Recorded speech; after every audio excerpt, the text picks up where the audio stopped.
안녕하세요. 사랑하는 성도님, 영혼의 샘물 은혜의 자리에 오심을 축복합니다. 치유의 주님이 우리와 함께 하십니다. 우리와 함께 하시는 주님을 찬양합니다. 기도합시다. 주님 감사합니다. 오늘도 저희에게 밝은 희망의 날을 주셨습니다. 저희의 삶이 주님 은혜 안에서 아름답고 거룩한 열매를 거두는 복된 삶 되기 원합니다. 오늘도 말씀으로 새로워지고 말씀의 인도하심 따라 살아갈 때 우리의 삶이 하나님의 거룩하심과 영광을 드러내며 하나님의 은혜 안에 거하며 감사와 기쁨으로 순종할 수 있도록 인도하여 주시옵소서. 예수님 이름으로 기도합니다. 아멘. 오늘 말씀은 열왕기하 20장 1절에서 11절입니다. 그때에 히스기야가 병들어 죽게 되매 아모스의 아들 선지자 이사야가 그에게 나와서 그에게 이르되 여호와의 말씀이 너는 집을 정리하라. 내가 죽고 살지 못하리라 하셨나이다. 히스기야가 낯을 벽으로 향하고 여호와께 기도하여 이르되 여호와여 구하오니 내가 진실과 전심으로 주 앞에 행하며 주께서 보시기에 선하게 행한 것을 기억하옵소서 하고 히스기야가 심히 통곡하더라. 이사야가 성읍 가운데까지도 이르기 전에 여호와의 말씀이 그에게 임하여 이르시되 너는 돌아가서 내 백성인 주권자 히스기야에게 이르기를 왕의 조상 다윗의 하나님 여호와의 말씀이 내가 네 기도를 들었고 네 눈물을 보았노라. 내가 너를 낫게 하리니 내가 3일 만에 여호와의 성전에 올라가겠고 내가 네 날에 15년을 다할 것이며 내가 너와 이 성을 아수르 왕의 손에서 구원하고 내가 나를 위하고 또 내 종 다윗을 위함으로 이 성을 보호하리라 하셨더라. 이사야가 이르되 무화과 반죽을 가져오라 하매 무리가 가져다가 그 상처에 놓으니 나으니라. 히스기야가 이사야에게 이르되 여호와께서 나를 낫게 하시고 3일 만에 여호와의 성전에 올라가게 하실 무슨 징표가 있나이까 하니 이사야가 이르되 여호와께서 하신 말씀을 응하게 하실 일에 대하여 여호와께로부터 왕에게 한 징표가 임하리이다. 해 그림자가 10도를 나아갈 것이니까 혹 10도를 물러갈 것이니까 하니 히스기야가 대답하되 그림자가 10도를 나아가기는 쉬우니 그리할 것이 아니라 10도가 뒤로 물러갈 것이니이다 하니라. 선지자 이사야가 여호와께 간구하매 아하스의 해시계 위에 나아갔던 해 그림자를 10도 뒤로 물러가게 하셨더라. 아멘. 자, 히스기야 왕에게 예기치 않은 위기가 닥쳐왔습니다. 지금 유다는 아수르의 침략 앞에 놓여 있습니다. 그래서 오늘 본문이 침략받기 직전인지 아니면 침략 중인지 정확히는 알 수 없지만 바로 그 시점입니다. 바로 이렇게 중차대한 상황 속에서 하나님께서 이사야를 통해서 히스기야에게 청천벽력 같은 말씀을 전해줍니다. 무엇입니까? 너는 집을 정리하라. 네가 죽고 살지 못하리라. 집을 정리하라. 네가 죽고 살지 못하리라. 이제 너는 죽을 것이니 왕으로서 또 너 개인으로서 모든 것들을 정리할 때가 됐다라는 것이죠. 내가 죽고 살지 못할 것이다. 이것은 분명한 하나님의 말씀이에요. 이렇게 히스기야가 이 말씀을 들었던 것은 지금 히스기야는 어떤 병 가운데 있었던 것 같아요. 뒤에 내용을 쭉 보면 아마도 그게 피부병일 수도 있고 아니면 몸 안에 있는 어떤 질병으로 인해서 몸 밖으로 상처가 드러난 그러한 경우인 것 같습니다. 바로 이렇게 아픈 상황 속에서 이사야로부터 죽음 선고를 받은 것입니다. 히스기야가 어떻게 합니까? 낯을 벽으로 향하고, 그러니까는 완전히 벽을 보는 거죠. 벽 앞에 딱 무릎 꿇은 것입니다. 여호와께 기도하여 이르되 여호와여 구하오니 내가 진실과 전심으로 주 앞에 행하며 주께서 보시기에 선하게 행한 것을 기억하옵소서 하고 히스기야가 심히 통곡하더라. 자, 히스기야의 이러한 그 기도 자세를 보통 면벽 기도라고 합니다. 벽을 딱 바라보고 기도하는 것이죠. 이렇게 면벽 기도하는 전통이 히스기야의 모습을 통해서 기독교에도 있어요. 실제로 한번 저도 전도사 시절에 이러한 기도를 또 해본 적이 있는데, 그것은 완전히 벽을 향하고 벽을 바라볼 수도 있고 아니면 눈을 감겠죠 보통. 하지만 내가 지금 벽 앞에 있다라고 하는 그러한 마음으로 기도하는 것입니다. 그러면 기도에 더 집중할 수도 있겠고요. 그 벽 자체가 내가 하나님 앞에서 넘어서야 할 그 무엇, 쉽게 말하면 그 기도 제목과 같이 느껴지죠. 바로 이렇게 면벽 기도를 합니다. 히스기야의 기도는 짧은 기도였습니다. 한 문장 기도라고 해도 괜찮을 것 같아요. 내가 진실과 전심으로 주 앞에 행하며 주께서 보시기에 선하게 행한 것을 기억하옵소서. 이것이 다였습니다. 그리고 심하게 통곡합니다. 히스기야는 이 절체절명의 순간에 하나님 앞에, 그래도 하나님께서 내 인생 가운데 나를 긍휼히 여기실 만한 것 보시고 치유하여 주십시오라고 정말 통곡하며 기도하는 것입니다. 내가 진실과 전심으로 주 앞에 행하며, 자, 히스기야는 지금 유다 왕들 가운데 처음으로 정말 온전히 선한 왕으로 등장했죠. 그만큼 히스기야는 다른 왕들과 비교할 때 하나님 앞에 진실과 전심으로 섰던 왕이에요. 진실이라는 것은 변치 않는 마음이에요. 전심이라는 것은 말 그대로, 우리말로 풀어서 그대로 온 마음을 다해서 하나님 앞에 서고 하나님이 맡겨주신 왕의 직책을 감당했던 사람이죠. 그래서 산당도 제거하고 영적인 회복을 꾀하였던 그러한 히스기야입니다. 이렇게 통곡한 히스기야, 이 앞에 하나님께서 놀랍게 응답하셔요. 4절에 보니까 이사야가 성읍 가운데도 이르기 전에, 자, 성읍이라고 해봤자 예루살렘이라고 하는 그 조그만 성읍인데 거기에 가운데도 이르기 전에 이제 왕궁에 와서 하나님께서 살지 못할 거라고 하십니다. 전해주고 이사야는 그냥 나온 거예요. 그런데 히스기야는 즉시로 하나님 앞에 면벽 기도를 하고 하나님이 즉시 응답하셔서 이사야가 성읍 중간도 채 가기 전에 하나님께서 이사야를 다시 부르십니다. 뭐라고 하셔요? 너는 돌아가서 내 백성의 주권자 히스기야에게 말해라.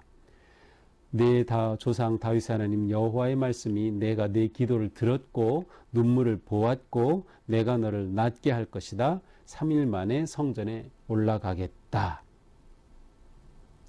하나님의 기도가 즉각적이었어요. 아주 즉각적인 기도 앞에 하나님의 응답이 즉각적이었어요. 참으로 놀라운 일이죠. 이사야는 즉시 돌아가서 이 놀라운 하나님의 응답을 전해줍니다. 자, 여기서 하나님이 들으셨다, 보았다 라는 이 표현, 하나님은 늘 우리를 보고 계시죠. 또 우리를 들으시죠. 우리가 이 의식, 하나님 임재하심의 의식으로 사는 게 굉장히 중요해요. 특별히 여기서는 기도의 그러한 히스기야의 모습을 말하는 것이지만 우리의 일상, 우리의 삶 자체가 하나님 앞에 이렇게 보여지는 게 너무도 중요한 것이죠. 하나님께서는 내 백성의 주권자 히스기야라고 말씀하시므로 하나님께서는 히스기야를 하나님의 택하신 왕으로 세우셨음을 분명히 밝혀주시고요. 조상의 다윗 하나님 여호와의 말씀이라고 함으로써 중요한 것을 드러내. 그것은 뭐예요? 비록 히스기야가 하나님 앞에 기도하고 하나님이 즉각적으로 응답하신 것이지만 그 하나님의 응답하심의 가장 깊은 곳에 있는 그 하나님의 긍휼하심은 무엇을 근거로 한 것이냐? 다윗, 하나님과의 언약 관계를 근거로 한 것이에요. 실제로 우리는 다윗의 기도 그리고 솔로몬의 기도를 통하여서 하나님께서 이렇게 주신 응답의 원천을 알 수 있어요. 다윗은 또 솔로몬은 이 왕위가 견고하게 없어서 이 나라가 견고하게 없어서 기도했죠. 하나님께서는 그 기도에 응답해 주시는 겁니다. 그래서 6절에 이렇게 말씀하시죠. 내 날에 15년을 더할 것이다. 이제 곧 죽을 것인데 하나님께서 15년 생명을 연장해 주셨어요. 내가 너와 이 성을 아수르 왕의 손에서 구원하겠다. 지금 아수르가 쳐들어왔어요. 그런데 그 아수르의 손에서 구원하겠다. 내가 나를 위하고 내 종 다윗을 위함으로 이 성을 보하리라. 자, 여기서도 말씀하시죠. 내가 나를 위하고 하나님을 위해서 또 내 종 다윗을 위함으로 이 성을 보하리라. 하나님은 다윗과 맺은 그 언약으로 인해서 이렇게 신실하신 하나님, 다윗과 맺은 그 언약을 하나님이 지켜주시는 거예요. 그래서 응답하여 주시고 치유하여 주시고 이 나라를 견고하게 보호해 주시겠다는 거죠. 자, 하나님은 들었고 보았으며 기도에 응답하셔서 어떻게 해주셔요? 치유하고 구원하고 보호하여 주신다라는 사실을 보여줍니다. 자, 이런 것이면 우리의 삶에 뭐 더 이상 바랄 게 없겠죠. 히스기야가 이렇게 하나님의 은혜를 입습니다. 자, 15년을 더할 것이다 했으므로 앞에서 우리가 히스기야가 몇 년 통치했다고 했어요? 29년. 그러니까 지금 히스기야가 통치한 지 14년 되었을 때입니다. 따라서 이 해를 우리는 특정할 수 있어요. 바로 기원전 701년입니다. 기원전 701년 우리가 앞에서 봤죠. 사내립이 유다를 쳐들어왔을 때예요. 쳐들어오기 직전인지 쳐들어온 상태인지는 알 수 없지만 바로 그 어간, 그래서 사실 20장 오늘 본문의 내용은 어디로 가야 맞는가? 앞에서 열왕기하 18장 12절 바로 뒤로 들어가면 시간적으로 어울리는 그러한 내용입니다. 자, 하나님께서 이사야를 통해 이렇게 놀라운 응답을 주시고 이사야는 바로 이 히스기야 왕에게 가서 무화과 반죽을 그 상처에 올려놓습니다. 그렇게 하여 낫게 된 것이죠. 이렇게 상처에 올려놓은 것은 의료 행위일 수도 있겠고요. 그 당시에 치료하는 어떤 방법일 수도 있어요. 뭐 이것이 뭐 진단하려고 하는 거예요. 진단하기 위한 건 아니에요. 이미 병은 나온 거고요. 그 병을 하나님이 치유해 주시는 거거든요. 그래서 이것은 진단하기 위한 것은 아니고 그 당시에 치유의 방법 가운데 하나로 이사야가 그렇게 한 것이 아닌가 생각을 합니다. 자, 이때 히스기야는 이사야에게 제가 낳을 것에 대한 그러한 또 3일 만에 여호와의 성전에 올라가려고 말씀하신 것에 대한 징표를 요청합니다. 그 징조. 히스기야 입장에서 이게 너무나도 뜻밖인 거죠. 이렇게 급하게 즉각적으로 놀랍게 응답해 주신 하나님. 아, 이게 정말일까? 히스기야는 아마 하나님의 이 사랑을 더 확인하고 싶었던 것 같아요. 그 마음이 이해되죠. 정말 확인하고 싶었던 것. 그래서 이사야에게 징표를 요구합니다. 그러자 이사야가 해시계의 각도가 10도 더 빨리 가게 하겠습니까? 10도 더 뒤로 가게 하겠습니까? 그러자 빨리 가게 하는 것은 쉬울 터이니, 근데 그게 뭐가 쉽겠어요? 똑같죠. 빨리 가게 하나 뒤로 가게 하나. 그런데 뒤로 10도 물러가게 하옵소서. 그렇게 해서 정말로 해시계의 그 시계 바늘이 10도 뒤로 물러갔다라는 그러한 하나님의 징표까지도 받게 되었습니다. 이렇게 하나님께서는 해시계 10도를 옮기실 만큼 시간의 주인, 시간은 곧 뭐예요? 생명이죠. 생명의 주인 되신 하나님을 잘 보여주고 있습니다. 자, 이것이 오늘의 말씀. 자, 오늘 말씀을 보면서 우리는 진심과 전심으로 통곡하며 기도하였던 히스기야의 모습을 보게 됩니다. 자, 히스기야가 자기의 죽음 선고를 들었을 때 그 앞에 하나님 앞에 나아가 기도하죠. 내가 살아야 할 이유가 있다. 뭔가 분명해야 합니다. 그래서 그는 하나님 앞에 제가 전심으로 온 마음으로 진심으로 하나님 앞에 그렇게 행하지 않았습니까? 그렇게 진실하게 이 나라를 통치하고 이 나라의 믿음을, 신앙을, 예배를 회복해야 되겠습니다. 라는 분명한 자기가 존재해야 할 이유, 하나님 앞에 있었던 거예요. 이거 우리에게 굉장히 큰 질문입니다. 나는 오늘 살아야 할 이유가 무엇인가? 하나님은 우리 각자에게 놀라운 일을 기대하고 계시고 계획하고 계시다. 내가 오늘 살아야 할 이유는 하나님께서 우리에게 이미 주셨어요. 하나님의 기쁨이 되도록, 하나님의 은혜를 선포하도록, 생명의 복음을 전파하도록, 서로 사랑하며 하나님을 사랑하고 이웃을 사랑하며 살도록, 그것을 위해 우리를 세우셨다. 또한 우리가 살아가는 삶, 직장, 가정, 하나님 우리에게 맡겨주신 사명이죠. 내가 살아야 할 이유 분명합니다. 우리는 매일 기도하며 말씀을 통해 오늘 하루하루를 믿음으로 사명과 목표를 향해 나아가는 것이죠. 히스기야가 그러했듯 우리는 하나님 앞에 드릴 내 선한 삶이 있을까? 물론 우리는 하나님 앞에 너무나도 부족하고 연약해요. 그럼에도 불구하고 우리가 정말 하나님 앞에 드릴 선한 열매가 있나? 내 삶의 열매 말이죠. 가을이 되어서 우리가 아름다운 계절의 변화와 풍성한 열매를 거둘 때, 내 삶도 하나님 앞에 아름다운 열매로 드려지는 그러한 내 삶을 꿈꾸고 기도하고 그렇게 살아야 하지 않을까요?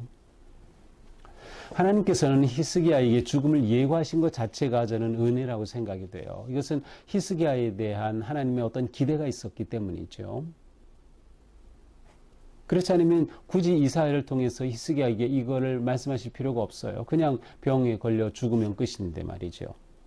그래서 내가 죽을 거다 말씀하심으로 히스기야에게 기회를 주시고 한편으로 히스기야를 테스트하신 것인지도 모르겠어요.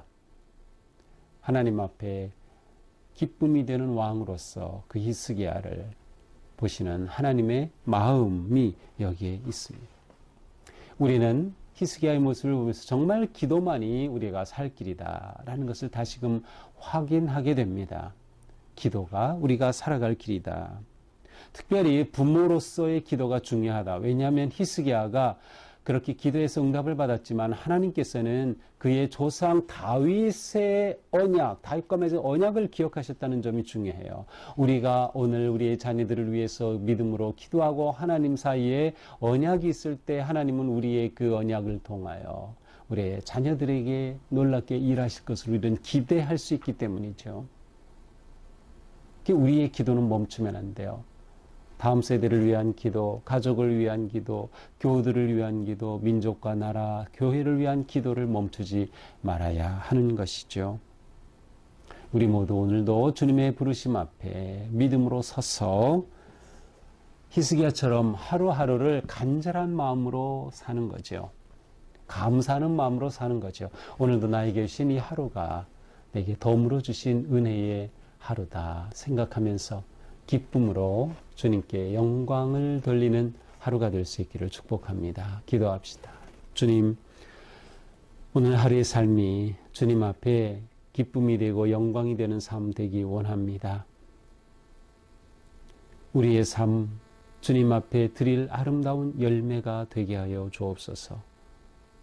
주님 앞에 우리도 전심으로, 진심으로 우리의 삶을 드리며 또 더욱 하나님을 의지하고 우리의 삶의 위기와 어려움 속에서 하나님의 놀라운 은혜와 응답의 역사를 누리는 복된 삶 되게 하여 주시옵소서. 예수님 이름으로 기도합니다. 아멘. 오늘도 주님의 은혜 안에서 우리의 삶이 밝고 희망이 넘치는 그러한 복된 하루가 되기를 축복합니다. 사랑합니다.